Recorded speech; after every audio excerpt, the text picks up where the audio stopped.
The night I first met Officer Zara Malik, the city was breathing in cold November air. Karachi's late evening traffic had settled into its usual rhythm, half chaos, half charm.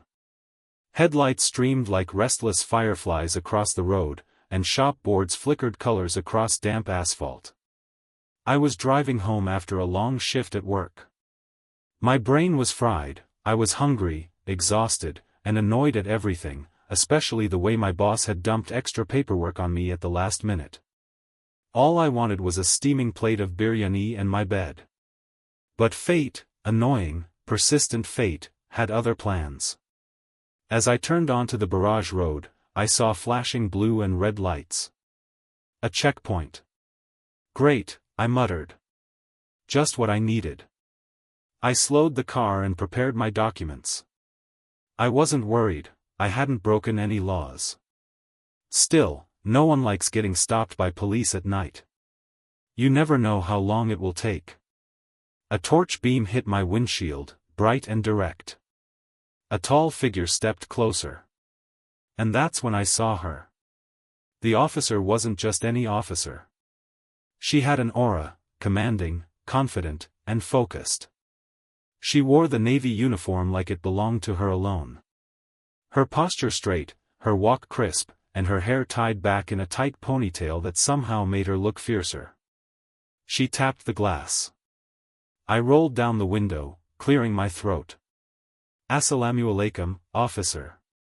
Her voice was smooth, firm, and unexpectedly calm. Wa alaikum assalam. License and ID. I handed them over, trying not to seem awkward. She scanned them under her torchlight. What's the purpose of your late-night drive? She asked. Going home from work. Long day. She shifted her gaze from the ID to me. Her eyes, sharp brown, alert, felt like they could read my entire personality in 2 seconds. She said. Roll down the back windows. I did. She checked the back seat. Then she leaned slightly toward me. Not unprofessionally, just close enough that I caught a faint hint of jasmine perfume from her uniform. You seem nervous, she said. Checkpoints make me nervous. She raised an eyebrow. Guilty conscience? That's rude, I joked before I could stop myself. She blinked. Then, she smiled. A small smile, but enough to make my breath catch unexpectedly. Relax, she said. We're just doing routine checking. I nodded. Yes, of course. She handed my ID back, but didn't step away. Instead, she asked, You're not married, right? I froze. My mouth opened slightly. No. She tapped her pen against my ID card. I need your number. My eyebrows shot up. My number? Yes, she said simply. Phone number. I cleared my throat. For what purpose? Her tone shifted into a strange mix of teasing and seriousness. Official reason, I need to verify some details. Unofficial reason, she paused, then added with a stunning smirk, I'll tell you later. My brain short-circuited. Wait, I blurted, are we dating? Her eyes widened. Kinda playful, kinda shocked. Oh. Are we dating? She repeated, amused. I wasn't aware we had started. You're the one asking for my number. She folded her arms. You're the one jumping to conclusions. Because you asked if I'm married.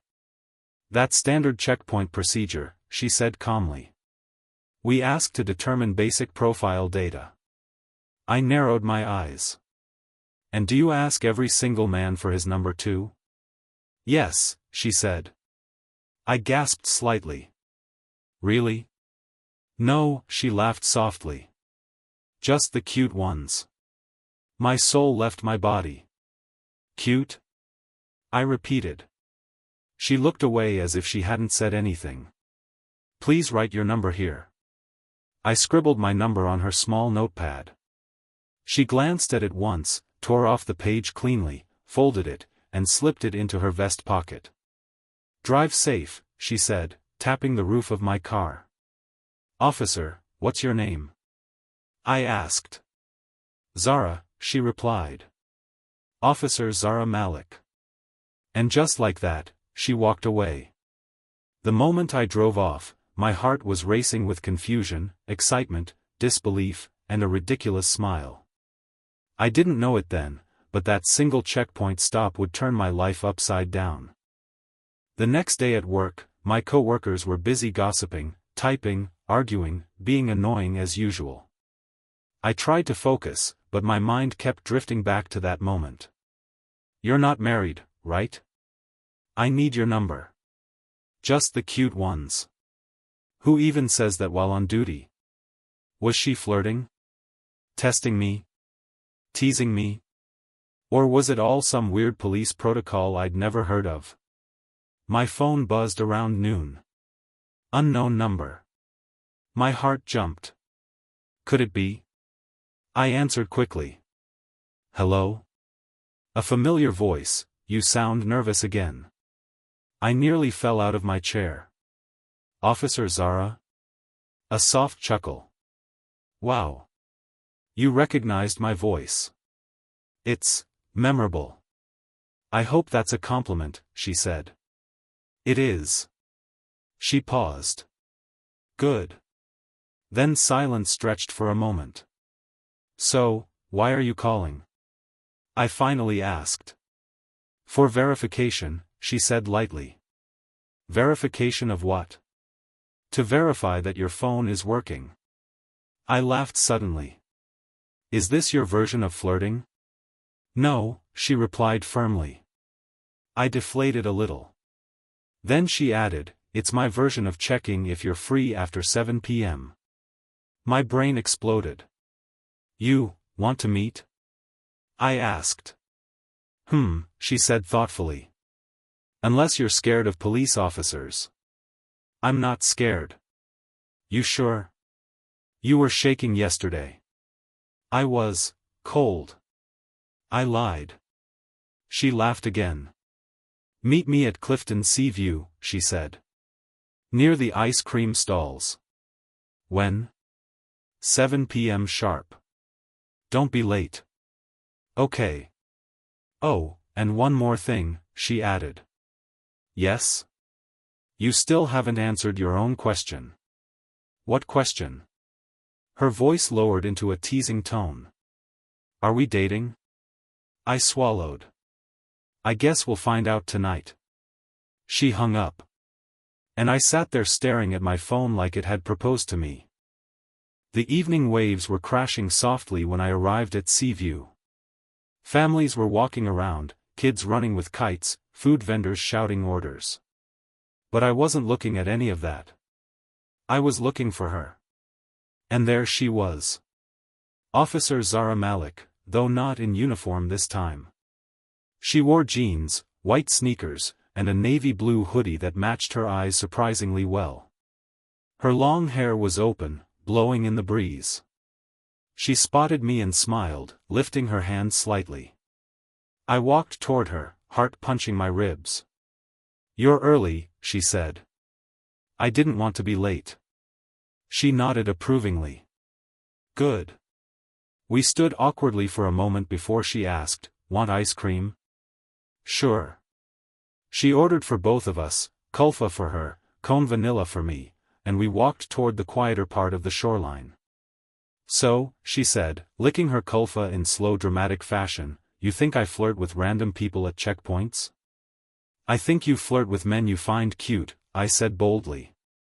She stopped walking. Her eyes widened. Then she said quietly, "You remember that?"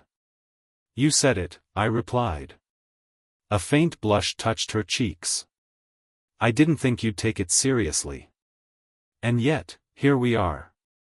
She held her ice cream still. "If I say I wasn't flirting, will you be disappointed?" I hesitated. "A little." She smiled softly. "Then yes. I was flirting." I choked on my vanilla. "You okay?" she asked. No. Too much honesty. Way too much. She laughed and started walking again. You're fun. We strolled along the waterline, talking about everything, her job, my work, her night shifts, my miserable boss, her strict family, my quiet life. At one point, she stopped and turned toward me. You know, she said thoughtfully, people don't usually talk to me this openly. Why? Because of the uniform. It scares them.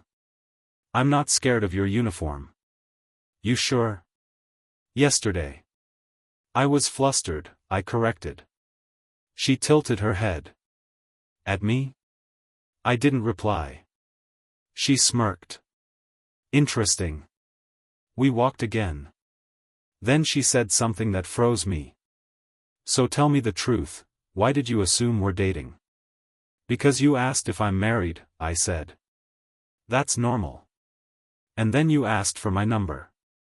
That's somewhat normal. And then you called me today. That's slightly less normal, she admitted.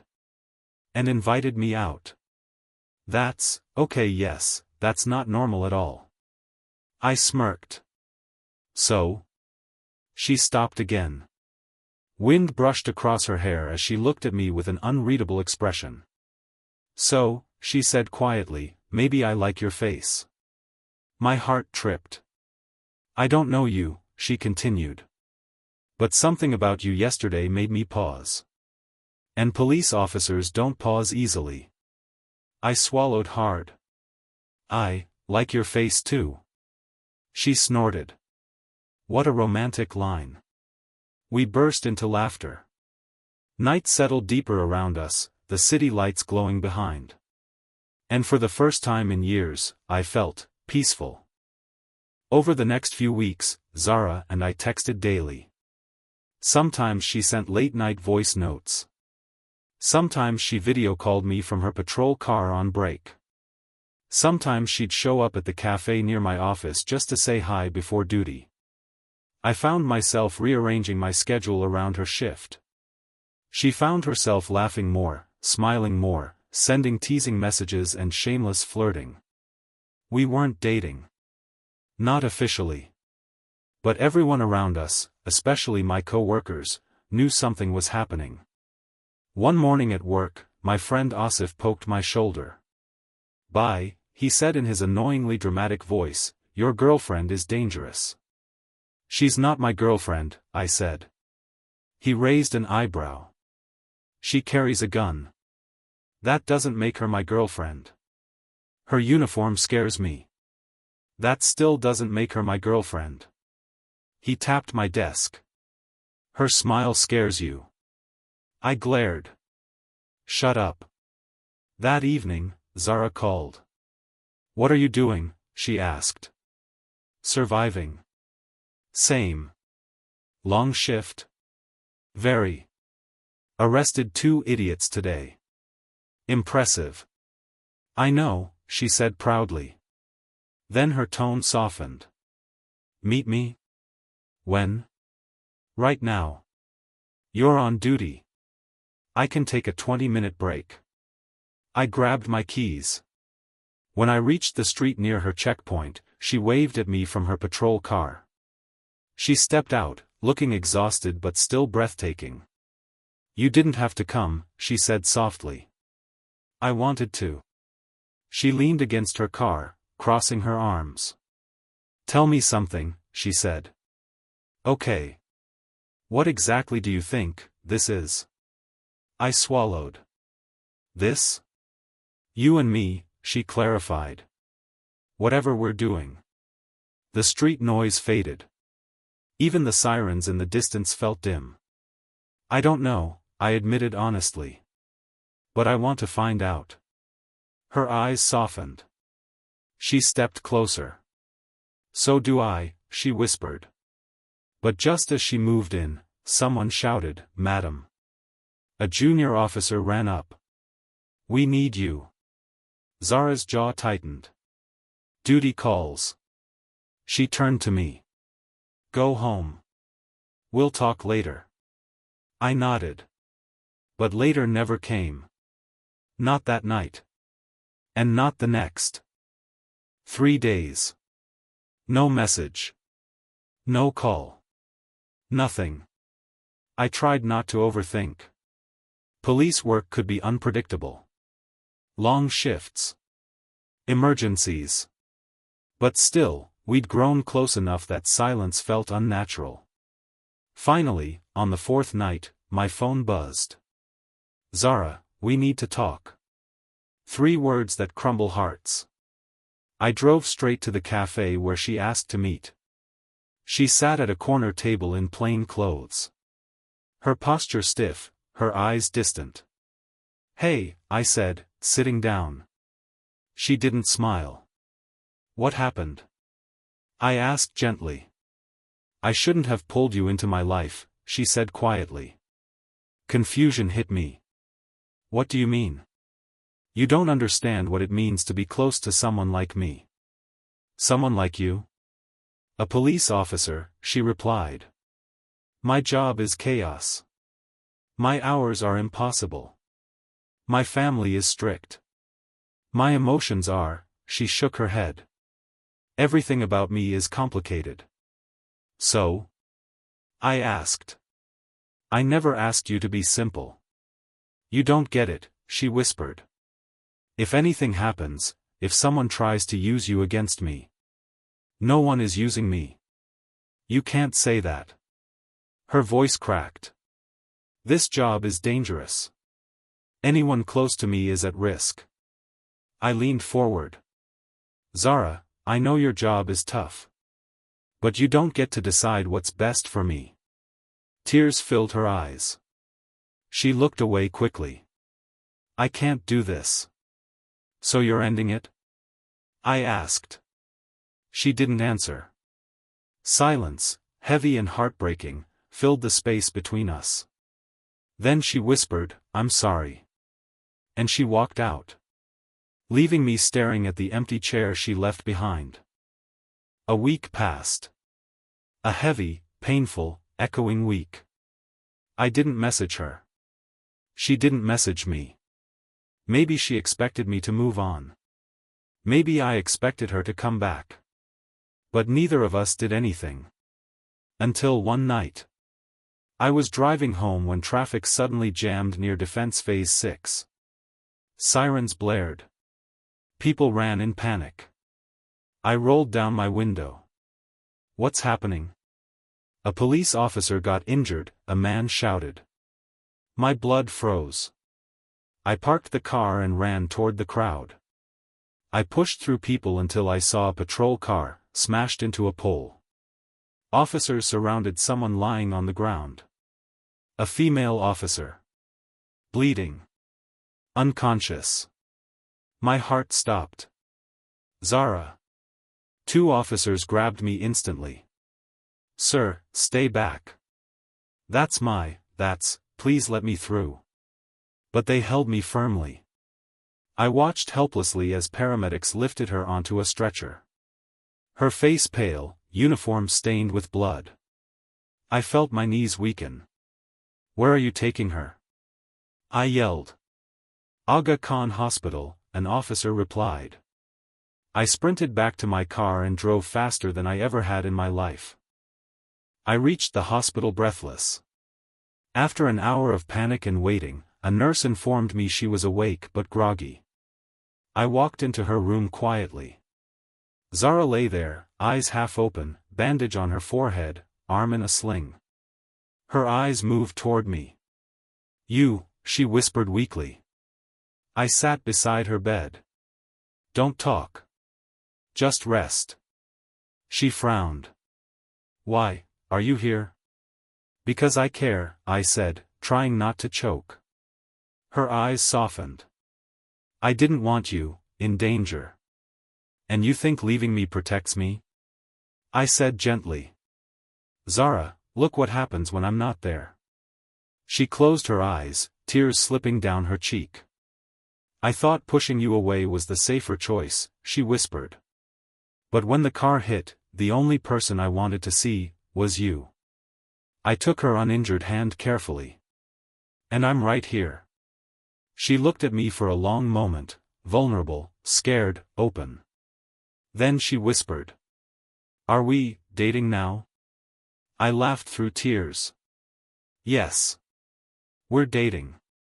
She smiled weakly. Good. Because I'm tired of pretending we aren't.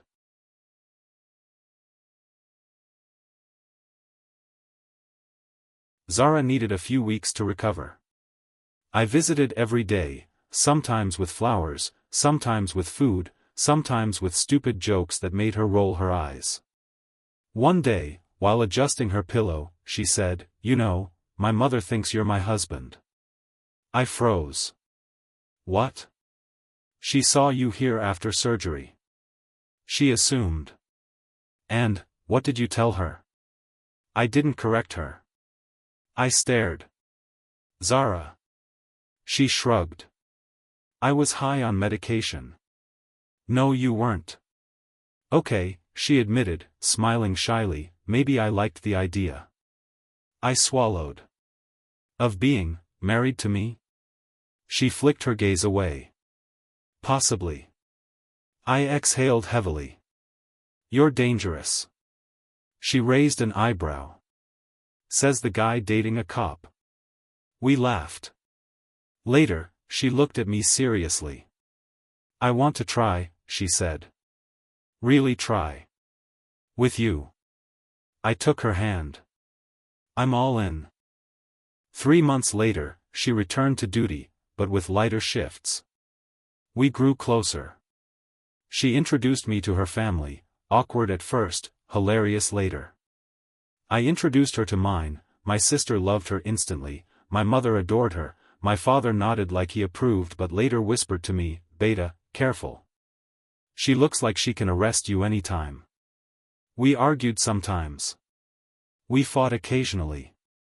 But we always found our way back. She teased me endlessly about the day we met. You really asked if we were dating, she'd laugh. You really asked for my number at a checkpoint, I'd counter. Because you were cute. And you're still dangerous. And you love it, she'd smirk. And I did. God, I did. One evening, as we walked near Sea View, the same place where it all began, I stopped her. Zara, I said softly. Can I ask you something? She turned to face me. I took a breath. Are we, I paused purposely, still dating? She laughed. Obviously. Then, I said, pulling out a small ring box from my pocket, maybe we can upgrade? Her laughter died into stunned silence. She stared at the box. Then at me. Then at the box again. You're proposing, she whispered. Yes. But, how, why? Because I love the woman who pulled me over at a checkpoint for no reason. She covered her face, emotions overwhelming her. Then she looked at me through tears. You idiot, she whispered. Yes. Yes. I slipped the ring onto her trembling hand. She kissed me, soft, warm, full of everything we'd survived. Then she whispered in my ear. You're not married, right? I burst into laughter. No, I replied, holding her tight. Good, she said, smiling. Because now you're mine.